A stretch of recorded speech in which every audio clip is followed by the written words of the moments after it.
Let's talk about how the creator economy has changed forever. Let's talk about why I've been missing for a couple of weeks. And let's reintroduce myself and my channel. And if you are completely new to my channel, then I am Serena. I have more than 20 years in the communications and media game. I'm a content creator, multiple platforms. And on Serena's Playbook, I essentially combine my years and expertise in communications along with my postgraduate experience of systems thinking to provide you with leveled up strategic thinking for a creator, for a business, for an entrepreneur, for somebody who is perhaps looking to monetize their craft.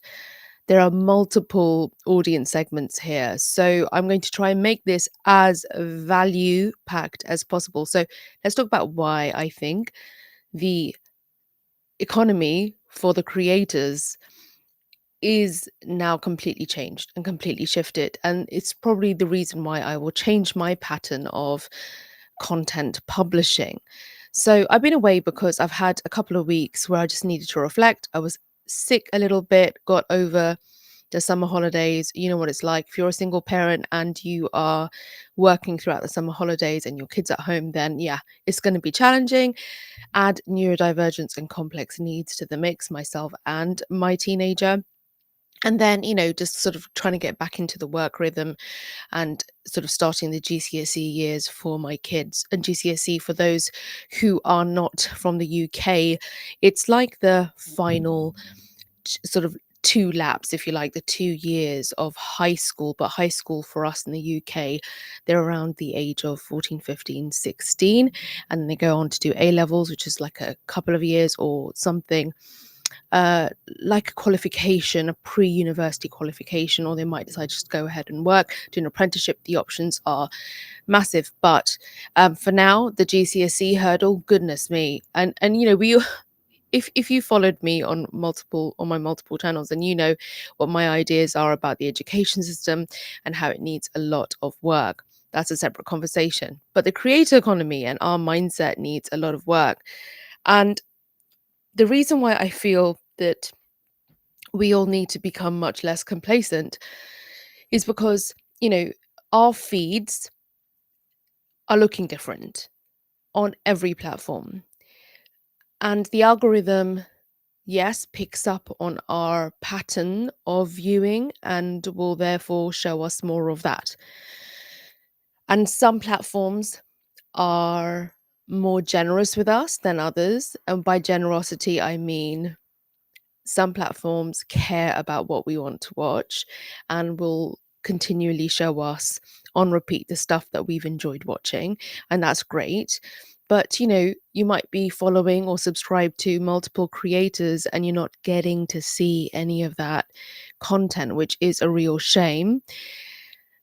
And so it's got me reflecting a lot on the content creator journey and what the end game is, what the outcome is. And on recent videos, I've talked about, just focus on your expertise, focus on the value that you want to offer and the value that you get from the process. The value that you get from the process is you have now honed your craft, your method of delivery, and you can now leverage that in the real world. And so, therefore, your YouTube or whichever platform you prefer to put a lot of your eggs in terms of a basket, it might be Substack, that now works as a business card for you. It's almost like it's a no-brainer. As somebody who's an entrepreneur or a consultant, you're out here trying to pitch, get investment, all sorts, not having this isn't just about social media, it's about short and long form content that can demonstrate the value that you provide and that you offer. It's the best business card. But pushing all of that aside, if the algorithm isn't as generous to creators, and if our subscribers and our followers aren't always seeing our stuff, then what is the point?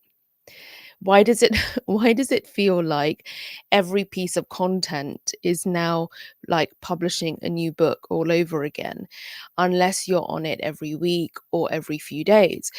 And I said this on TikTok recently. I don't want to be the kind of creator anymore who doesn't get any time to reflect in between my knowledge and expertise building, in between my creation. When I say creation, I'm talking about my creativity as an artist, as a writer, as a student. I talk about being a bricklayer all the time. I talk about bricolage and how that essentially involves using everything within your arsenal, all your skills, all your insights, all your expertise, multidisciplinary. It's a very holistic way of approaching your profession or what you offer.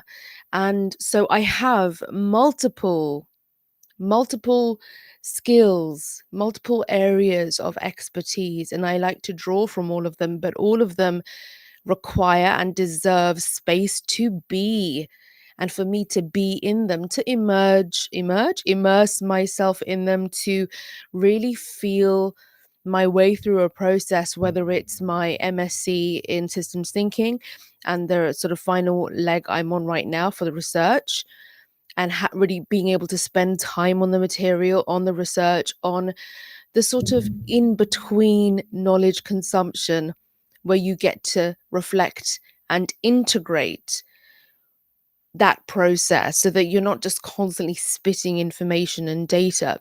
Because what value is that then for you or for anyone? We, I think, gravitate towards those who provide the kind of insight and reflections that they have truly marinated with, in my opinion. And I feel like when I'm not gravitating toward that kind of a thinker or a creator, then I'm pretty much on a hamster wheel.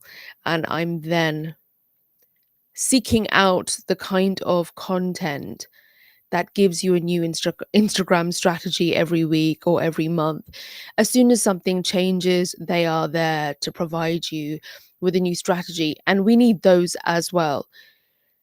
And I know those creators also have a zoom out, but I don't like the effect and the impact on me as a creator when I'm having to do the hamster wheel content in order to stay relevant, in order to keep up with the subs or the followers.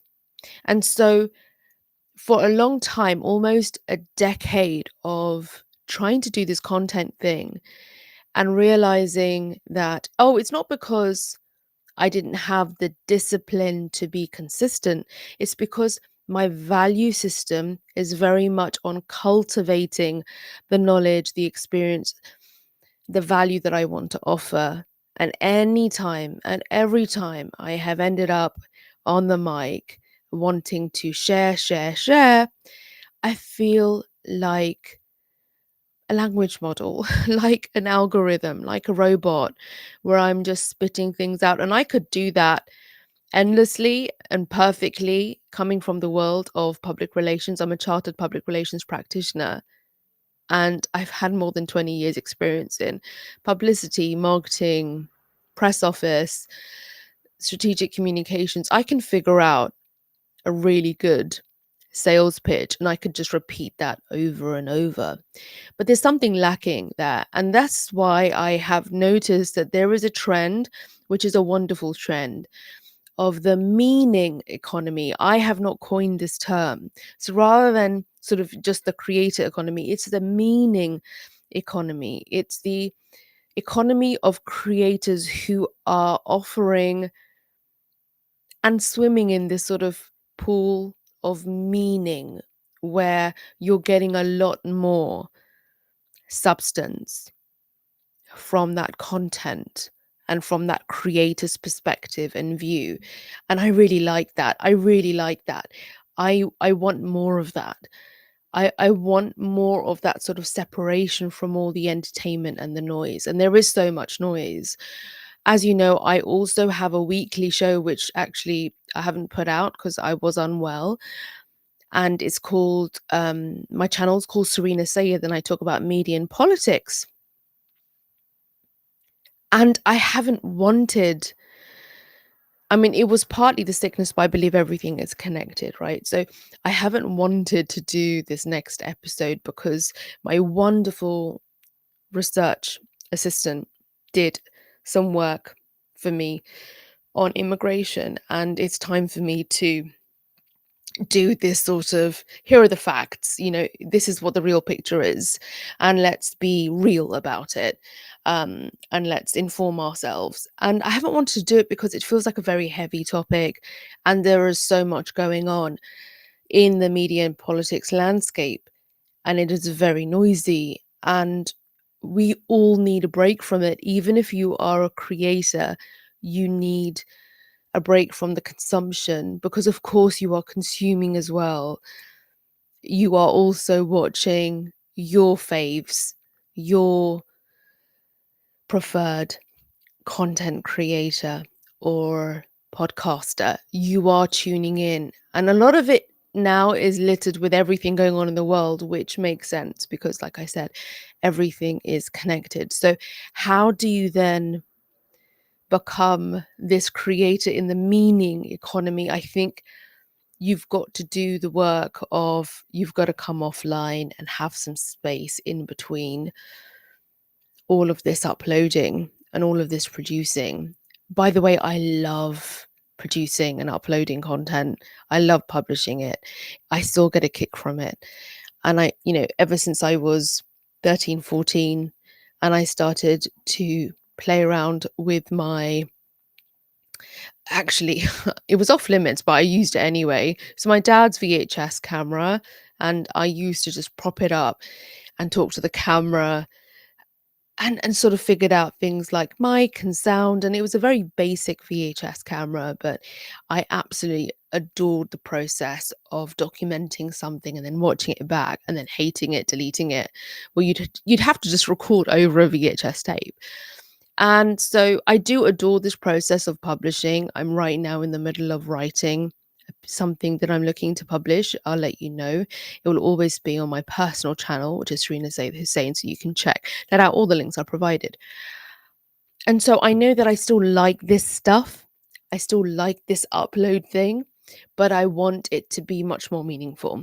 And I think we are given now an opportunity from the algorithm changes and from AI to do just that. Either you continue to just, I mean, the other day I just saw a dude on TikTok literally with a sock over a mic, and he was just stroking it, and he had so many views, and it was just silly. I mean, he was a serious ASMR creator, who looks like they just started but had a pretty significant amount of followers.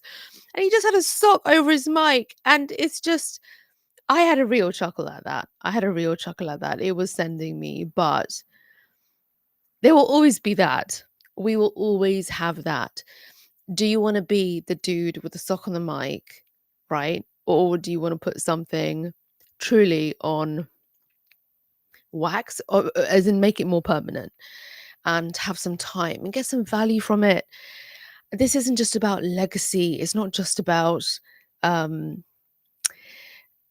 feeling proud. It's much more about the process and it being enjoyable, and you really getting to work on the craft bit and crafting it.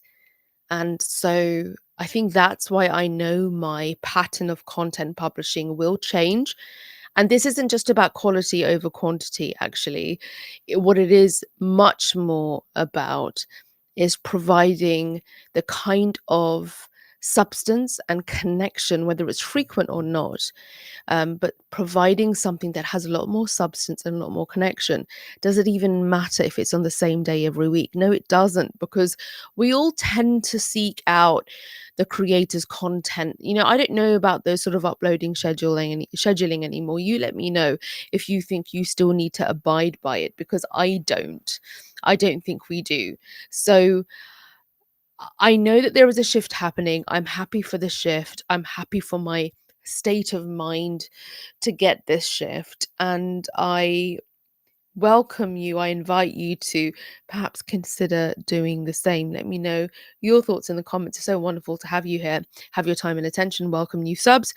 And you will see me again soon. I mean, it's only because of this crazy summer and I was unwell. Otherwise, I do like to upload something every week, which is meaningful to me. I just will not do this hamster wheel style of content. Oh, I've just got to upload something. No, I just want it to be meaningful. I really want it to be meaningful. And so there's another thing that sometimes I feel like blocks me actually. I wanted to share this. I have lots of questions I need answering, and I get bogged down in trying to answer them so I can bring them over here. But I think what could be really useful is if I pose those same questions to you and we have a discussion. And so I could reflect on those questions with you, and then we can get into a discussion about it. Otherwise, I think that we're missing an opportunity to build community. So it's again wonderful to have you here. Thank you so much for your patience and support this year since I started this channel. And you can expect to see me here and on my other channels every week. And just a reminder, if you are building a brand and you're wanting to protect your reputation, then just know that I have a Think Like a PR. Think, let's repeat that. I have a Think Like a PR complimentary masterclass available. It's about 30 to 40 minutes. It's got lots of prompts within it, so you have to sort of do some of the thinking and the writing yourself. But what it will do is it will begin to prepare you and your mindset as somebody who's building a brand in public to protect your brand and know how to handle a reputational crisis. So look into that. Everything is available in the description of this video, and I will see you in the next one.